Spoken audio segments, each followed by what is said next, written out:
Umshumayeli uNcube uzobamba iBhayibheli ngesandla. Umshumayeli Mathabela abamba isihlabelelo samaNazaretha.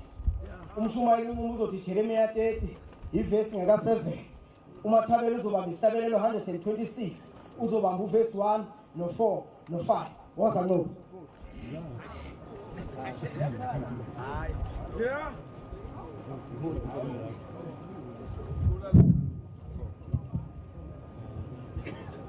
Awu lukhulu lolusuku alukho olungangalo Yeke sebezwile. Lolusuku abantwana benkosi umwagethwa umhla ka3 kuApril waphindwa wagethwa umhla ka8 kuJuni uzongizwa ukuthi ngithini. Kodwa uma ngithi ushadisa lezi insuku zombili awu lukhulu lolusuku. Ngoba namhlanje siguqe phambi kaJehova uThixo wethu siguqe nakumnikazi wenhlabathi. Mathabela kuphakama sabela wena ubhala uGombela eminyakeni eku97 edlule uthi kuphakama sabela wena luzwakele udumo lwakho njengoba nongabonanga indlondlomsa ibeka isilo samabandla isale ekhanda oluvela emagumbini omane aphansi kwezilwandle uma bena iTV bayibonile lenkulumo sinanela sithokoza ngakho. Uyabona njengoba lisilapha uthe umfundisi osemangangeni umfoka la phansi imeke zonke ilwane wathi awuthengele ublood wathi awuthengele ublood. Uyabona namhlanje sizonanela siyathokoza ngoba ushembu lethu uthanda enkulu ukungena kwezizwe izizwe sayibonile ukuthi kanti lesilo siyakwazi ukukholwa ezivela emagumbini omane aphansi kwalato noma ubheka eningizimu abantu bafuna ukuzwa ukuthi kwenzakalani namhlanje ya wozanini izizwe nonke useyashintsha uGombela utshela abantu ukuthi izizwe zonke ayisondele niyabizwe ephakameni kodwa kunendawo eyibizwa kuyo lapho khona unyazo wezulu nani mazulu useyaphenduka utshela thina njengozulu halalisani ukuthi asihalalisa kabo uNkulunkulu ngobuphansi kwamazulu ngoba into esiyibona namhlanje ngisho khokho wethu abayibonanga bathi yebo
uSamuel oqala 16 ivesi ka7 buwe Mathabela ingoma yiye ka71 ebesiyihlabelela uyothatha ivesi lokuqala nelesibili.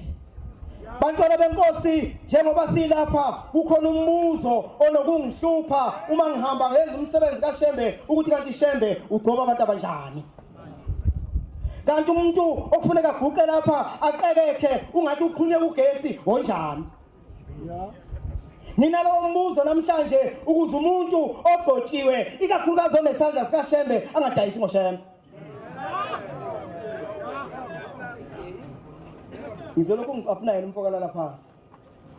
Uthi ngelinye ilanga sengigodola sengisindwa na umNazaretha engangufakile ngaleso sikhathi uthi yini wesaba nomnumzana uthi wena futhi wena usenkingeni kakhulu wena ngithi hawu umzwana umfundisi usemangangeni uthi wena kuyo yonke into ozoyenza wothatha igama lika Shembe ulibeke la kuyo yonke into ozoyenza mgoqo kaNkulunkulu wothatha igama lika Shembe ulibeke la futhi ukwahluleka ukubeka igama lika Shembe uShembe uzokubeka phansi bese uhamba phakathi kwethu ungathi uvuthukela usimende yebo ngo hayi zidokana uJehova wathi kuSamuel uJehova ukhuluma noSamuel ufuna ukumtshela ukuthi umgqoqwa into enjani ungabheki ukuma kwakhe uthi musukubheka ukuthi unamagwegwe noma mfishane noma unopete nobude bomzimba wakhe ungabheki ukuthi unqwazayiya olubheke phezulu noma ushort umatinda ngokuba ngimalile uthi ngoba lowo muntu ungabusambheka kakhulu ngoba uNkulunkulu usemalile izono zabantu zibhalwe kuye ngokuba uJehova uthi kodwa uJehova akabhekisi okomuntu ngeke abuke njengawe wena umwesaba umuntu umekana namehla abomvu uzomgoba umuntu ubheka amehlo umuntu ubheka amehlo kukhona abalapha abagumayo ngaphambi kokwenza lapha amehla zabe bomvu beyithethe uzoboshamba uzobagoba hayi lo phambi kwethu kodwa uJehova kodwa khona into ebheka uJehova kumuntu ukuthi umemcinga ufunani kuye ubheka inhliziyo engaphakathi ukuthi uzonamathela inonyazini labo bantu batshentshi nangu Thixo yebo absolutely khokhele kawe ngene oyengwala nge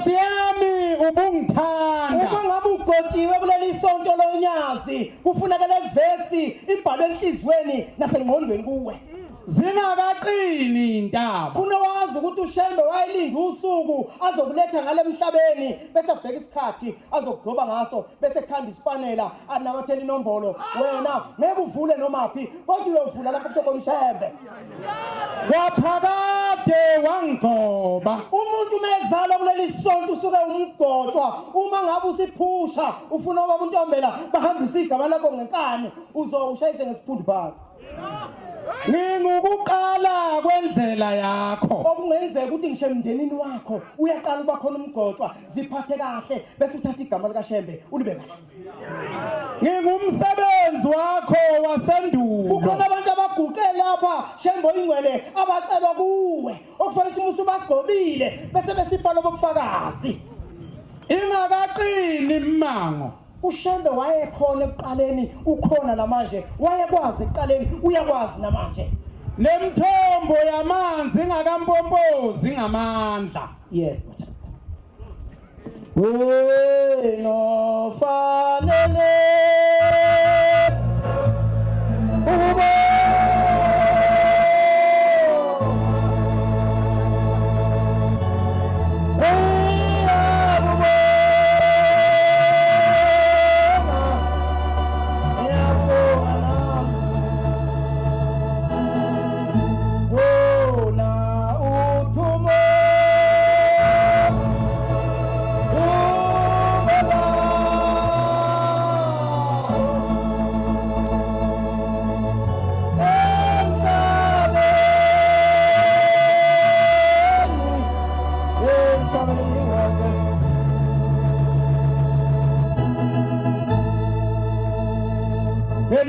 Coco baba akhuluma ngomuntu ogotshiwe uCoco baba bathi bezinsizwa behlezi lapha eWema hostela seziyahlangana insizwa zifundulala nathi zize zande lezi insizwa zibeningi bese zikhanda ikhambi lokuthi ake siye komdala wensuku emzini wasekuphakameni siyocela umuntu ozosifundela umthandazo. Zaseyihlangana lezi insizwa zizovuka ekseni ngakusasa kwasekuba necaucus. Kukhona ama-caucus. Yayisihlala le caucus yayisicinga umuntu ogashula iy'ncwadi ohlabelela kahle hey wathi umfundisi wangakithi lapha eMtuba umlungu wathi shiyani iy'khaftini emakhaya ngoba iy'khaftini isobona. Base beyahamba bemzini nasekuphakameni bezinsizwa bafika baguqa phambi kwenkosi yamakhosi ulanga phuma sikothe ithi inkosi nithini insizwa zithi lezi insizwa hayi sizocela umshumayeli ithi inkosi ukhona nesenimbonile base bemphushela phambili lokade umkhokhasa usayidithizisa naye wenza ungathi kathanda. Ithi inkosi yamaNazaretha lo unokukholwa kwakhe yedwa ngeke abahola abantu bakaShembe ngeke azabe umshumayeli hambani. Zabuyela emuva lezi insizwa zidumele zabuyela zawenzulana nathi zawadonsa amandla zaphinde zathi asibuyele insizwa zaphinde zakhokhasa. Kwasekuba khona ongathi uyivice yalona bebemphushele phambili bafika baguqa phambi kwenkosi yamaNazaretha baba sizocela umshumayeli ukhona nesenimbonile. Base bemphushela phambili nayo yayonqoza nkosi usebona inkosi ukuthi izombekisana. Ithi inkosi lo ngeke ngimbeke isandla lo unokukholwa kwakhe nokomndeni wakhe ibandla uzolenzela kubo. Zabuyela emuva lezi insizwa zahlala phansi komthi laphana kwase kuqhamuka insizwa endala ethe ukuqhafaza ekhanda. Yathi kade nginibona insizwa nilokhu niya laphana kwenze njani bathi besiyocela umshumayeli utheni ubaba uthe ubaba ukhona nesenimbonile nathini nina sibaphushele phambili igaba sami uthi hayi umshumayeli welibandla uqale ezulwini.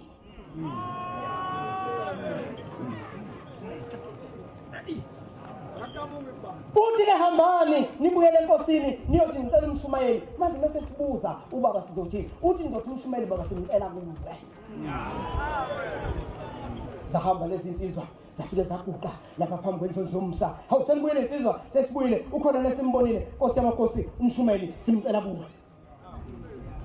Yabo umuphethe isihlabelelo sakho uvula ngapha ngasekuqaleni kunomprofeti Isaiah Shembe baba mkhulu.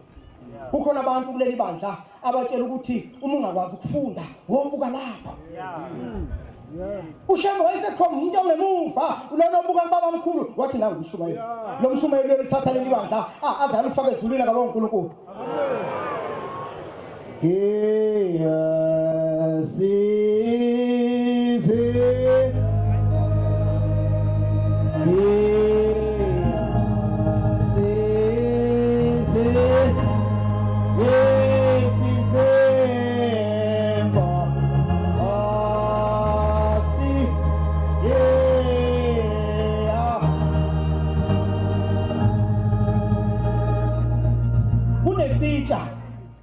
Shembe ingcwele kunesitsha sokukhongozela amanzi kunesitsha bayede silo samakhosi sokukhongozela amanzi ngisibonile lesi sitsha lapha ezweni lakithi kuthi uJojo 10 nalapha ezinkulu ngisibonile nasemdletsheni mahlobo sikhona nasemangangeni sikhona nasenkandla sikhona nasembumbulu sikhona nasemlazi sikhona. Lesi sitsha abantwana benkosi uma ngabe ungakazi ungasibona lesi sitsha buka nansi TV uzobona umbalo othi ufanele lesi sitsha la.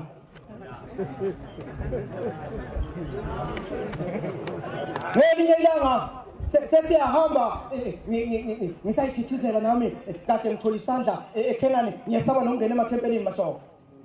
Ngihambela kwelinye ithempeli bathi mkhokheli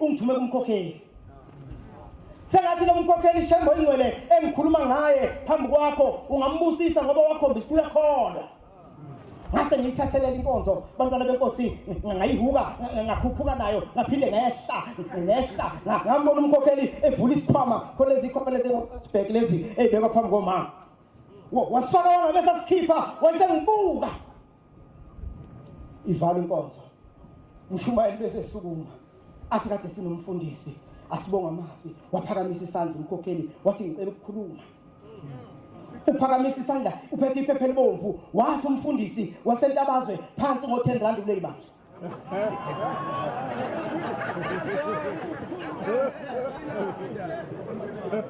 waphakamisa iphepha elibomvu wathi Mshumayeli ngicela ukukhuluma ngicela ukukhipha okusenhlizweni yami wathi lengane kajele ibuya ngizwa kuthiwa igotshiwe ngahlubuka ngathi sengathi kujomba abavangela bangaka kuthatha ingane uMshumayeli izokhweza pheka abantu abadala kwenze njani usebenza kwamasipala uthi namhlanje ngiyahlambuluka sengathi Shembe ngamkhumbula lo mkhokheli umenzela izinto ezinhle amen uthi ngaleli phepha lami elibomvu mfundisi ngicela ukuyifaka enhlizweni yakho ukuze uma usuguqile ukhulumela izwe lakwahlabisa ngifale nami Khokheli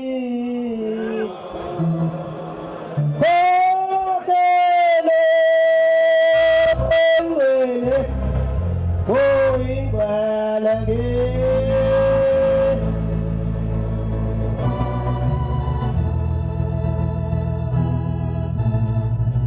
kunensizwa Nkosi yamakhosi eyihambela amazwe ekhuluma izwi lakho Shembe Ingcwele ezinye ngisayikhumbulayo khona umfoka Phetha kulezi insizwa khona umfoka Ngubane khona umfoka Sikhosana bake bafika lezi insizwa lapha ezweni lakithi zizodla ivangeli zafika lezi insizwa zasishiya siphila Shembe Ingcwele ngiyabacelela Nkosi ukuthi uzubafihle Nkosi emazinyeni ezilwane kuthi inkosi abakuhambelayo abahambi ngoba benemali kodwa Shembe Ingcwele bahamba ngoba bethanda wena futhi bafuna ukukhulisa leli ivangeli ngoba uhlala usho Nkosi yamakhosi ukuthi lo mNazaretha kuzokwanda kubhala umhlaba